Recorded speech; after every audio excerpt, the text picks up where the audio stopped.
Wokeness. It sucks. Or does it? Usually, when I start a video like this, I define the word in question, but the definition of such word has been subject to rigorous debate, or what counts as rigorous debate on the internet these days.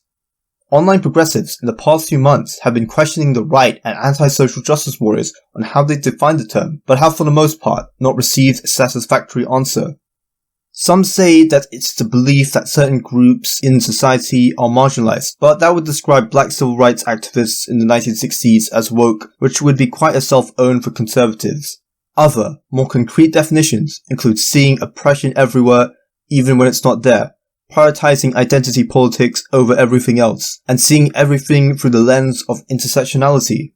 In all honesty, I am not remotely impressed by any of these definitions, because they massively miss the mark and are way too vague and cast a wide net. That last part might be intentional, as I will talk about later.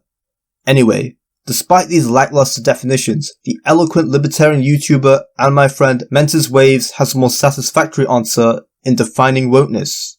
Quote, an aggressive push for diversity/equity/inclusion, usually based on the belief that outcomes which lack these things are indicative of discrimination and or unfair social treatment.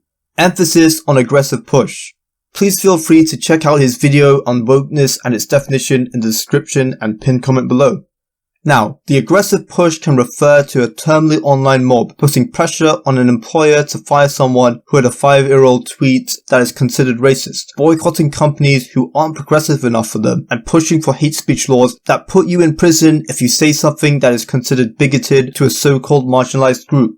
Other components of this more solid definition of wokeness include seeing oppression of certain minorities in all aspects of society, even when it's false, using regressive, illiberal, and anti-egalitarian methods in attempts to eliminate alleged oppression, believing in false information and ideas to further stop alleged oppression, and downplaying the concerns of people who belong to groups that are considered historical oppressors such as whites and men, even believing discrimination against these so-called oppressor groups is non-existent, not relevant, or deserved.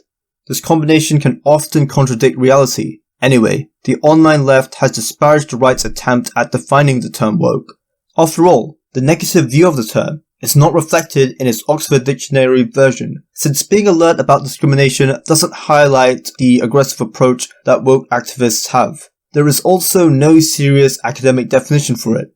Many of the progressive breadtubers have taken victory laps over this, but one leftist in particular has caught my attention, and that is YouTuber Big Joe, our resident woke expert. He does not differ with the rest of the online left in viewing opposition to so-called woke ideology as ridiculous, and he makes this quite clear in his commentary over an interview of Elon Musk by late-night comedian Bill Maher.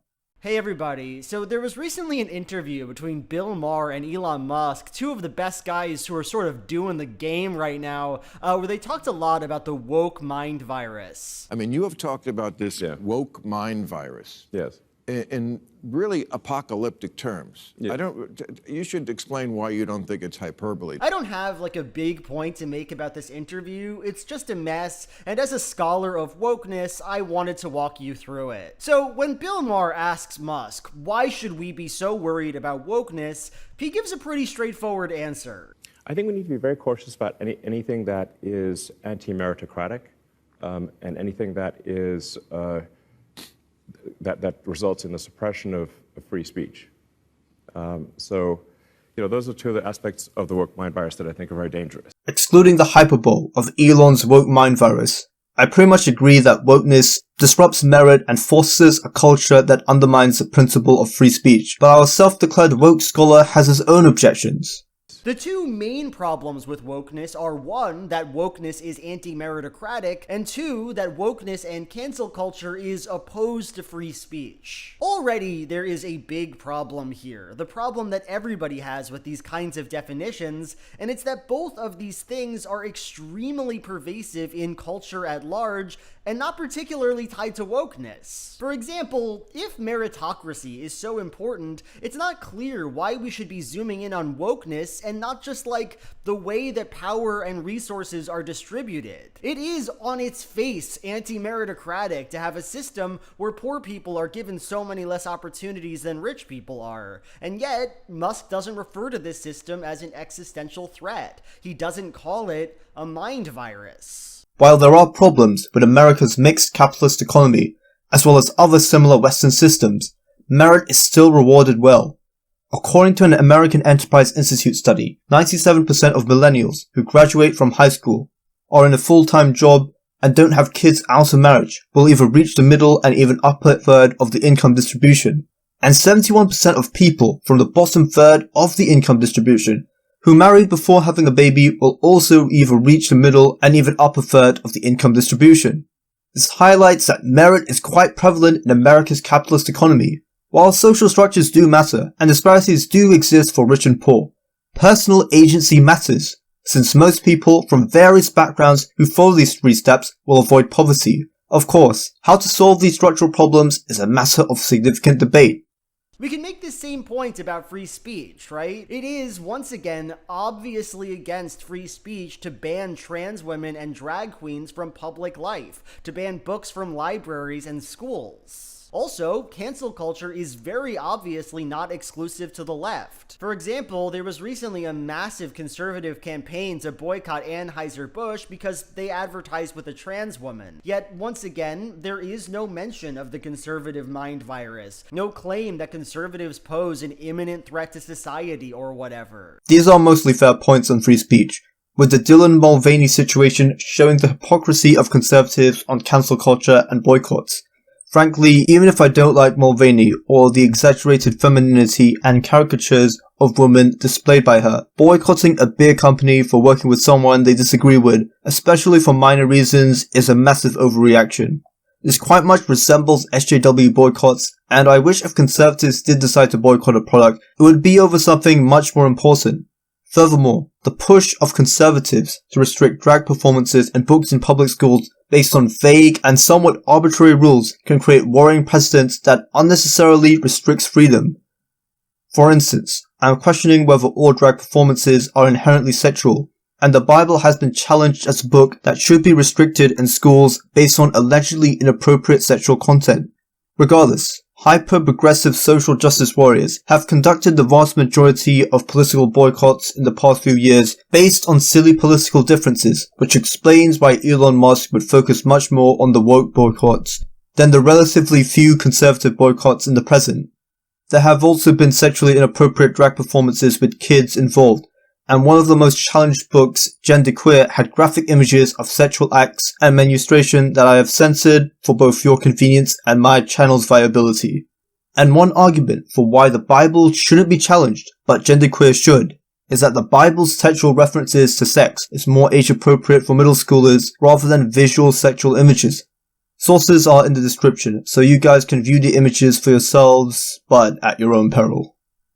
These criticisms I just made are maybe boring at this point. You've probably heard them both a million times, and I'm very much repeating myself when I say that wokeness, defined by right-leaning people, is just progressive stuff that they don't like. There is no deep underlying principle here, just a lot of people pretending there is one. While there is definitely some truth in certain conservatives opportunistically trying to use the term woke to misrepresent all progressive ideas and movements, there are legitimate identifiers, if not an actual definition of wokeness that I have constructed earlier in the video, which isn't just progressive stuff I don't like.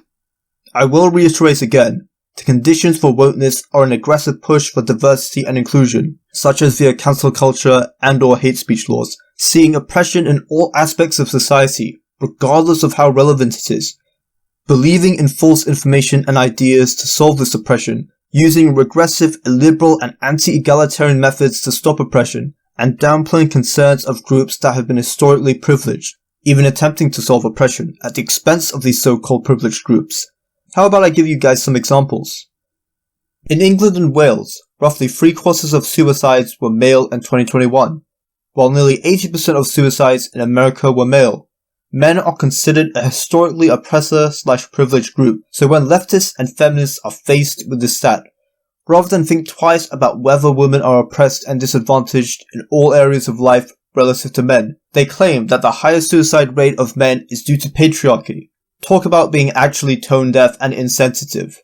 They elaborate that the social expectations of men not being able to talk about their feelings and pressure on them as being providers for their families have placed so much pressure on them that they are more likely to take their own life. They elaborate that the social expectations of men not being allowed to talk about their feelings and historically being providers for their families have placed so much pressure on them that they are more likely to take their own life. It is hard for me to take this argument seriously. Why? Because feminists claim that women are paid less, are more likely under threat from male violence, experience high rates of sexual abuse, and a whole host of other problems.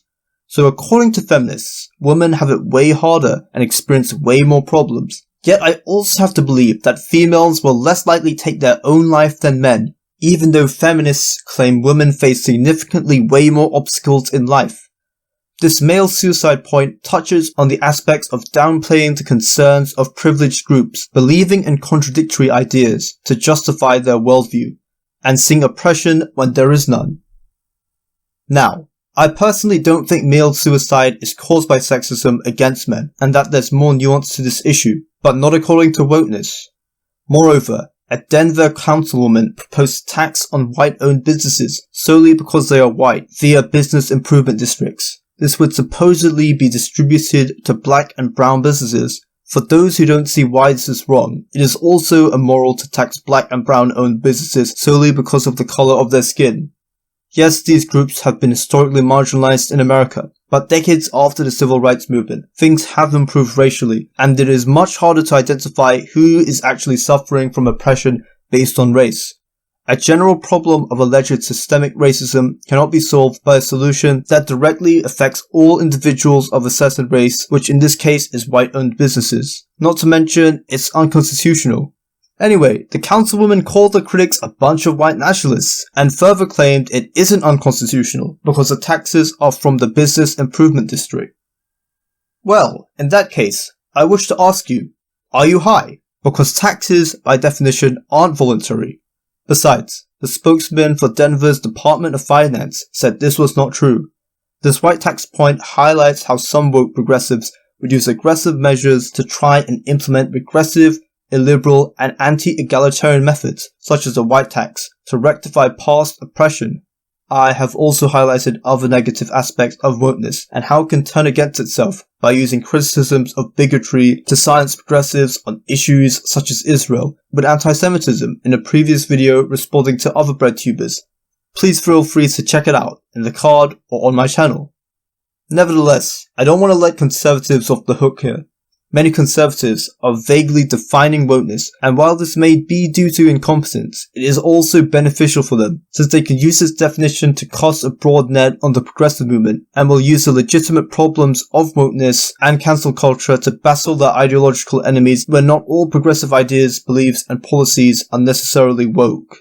But this conversation gets way weirder. After Musk airs his concerns, Maher asks him, what do you think is causing this? What do you think is causing all the woke? Musk says that it's university culture, and then says this really strange anecdote to demonstrate. Let me give you an example that a friend of mine told me, which his daughters go to college go to high school in the Bay Area, and he was asking them so who are the first few presidents of the United States? They could name Washington, and I said, well, what do you know about him? Well, he was a slave owner.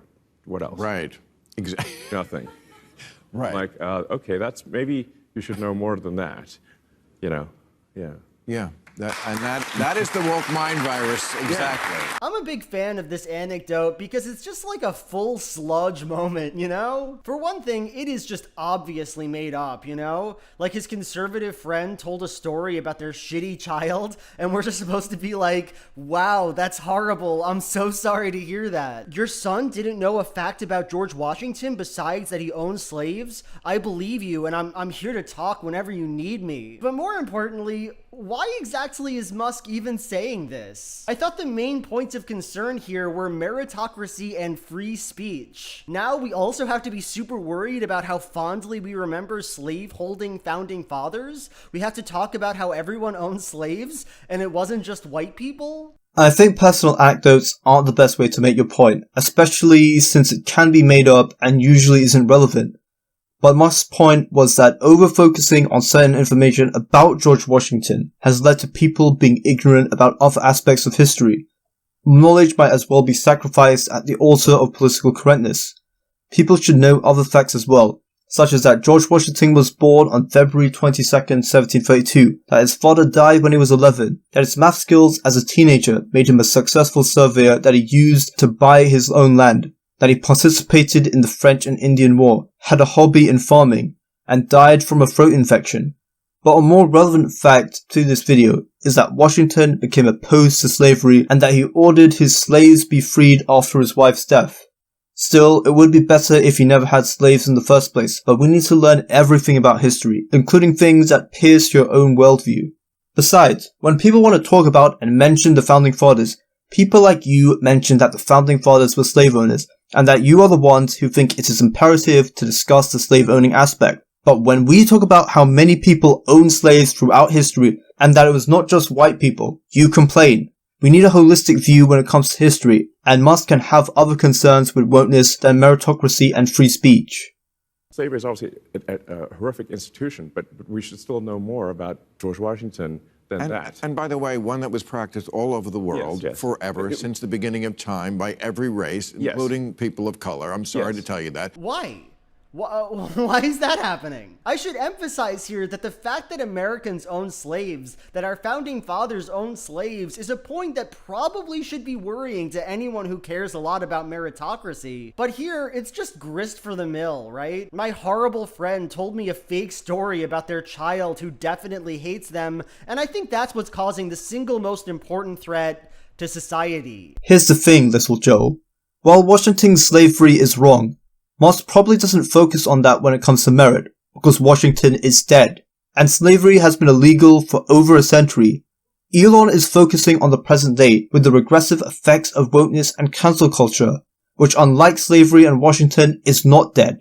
And it doesn't matter as much that George Washington was a founding father, since viewpoints and systems inevitably change. It is no surprise that we disagree with someone who lived 200 years ago, and we can both revere and criticize him.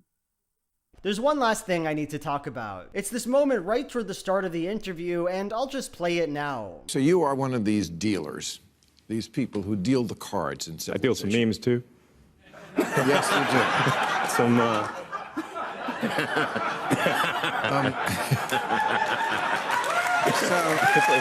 It's a shocking moment, honestly, just watching Elon Musk make perhaps the worst joke ever made, that he deals memes and then laugh about it like a fucking maniac. Look at Bill Maher in this scene. Hear how uncomfortable he is, his little forced laugh. I don't like the guy, but I have to admit, I do empathize with him in this moment.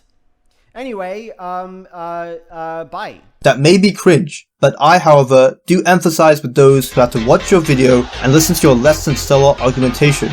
And if any of you are also fed up with the poor arguments of breadtubers and progressives, feel free to check out my playlists that respond to various online progressives such as the Young Turks, PhilosophyTube, Sam Seder, Carl Klinsky, and much more. I'm going to continue making more response videos, such as the Carl Klinsky on hookup culture and breadtuber Fort Slime on his rather viral take on shoplifting. Anyways, I hope you enjoyed this video. If you did, please give a like and comment, as it really helps my video in the YouTube algorithm. And if you like economics and political commentary, consider subscribing. Maybe follow me on my Twitter, and see you later.